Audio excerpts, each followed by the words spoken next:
profound consequence for generations to come without the confidence that that is what people want to happen.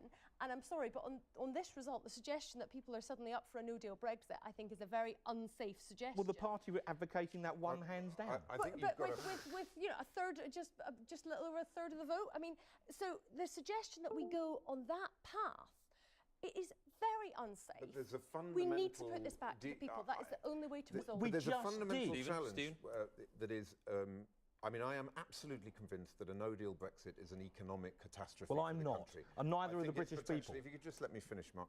I've got 4,000 steelworkers in my constituency who depend on frictionless trade with the European Union, and I am absolutely convinced that if we leave without a deal, those steelworks are in serious jeopardy.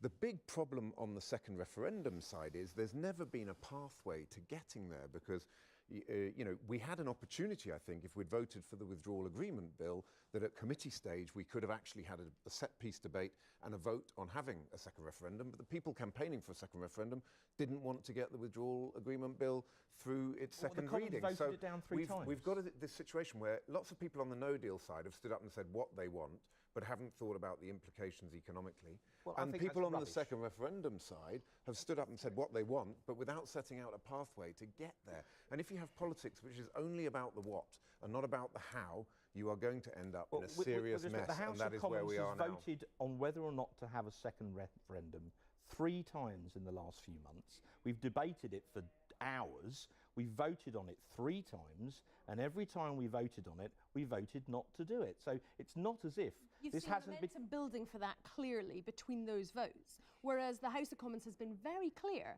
that no deal would be a catastrophe because it's the government's own papers that set out, yes, on the economy, but also on issues like security. But Joe, here's the difference, right? The House of Commons has voted on certain propositions. We're elected by the people. The people voted today and they voted to leave. The party that advocated leaving, even with no deal, has won hands down. Stop for a second, guys. Smell the coffee, Joe. Well, listen, let's smell the coffee in Manchester. We've got a declaration coming up. Being the regional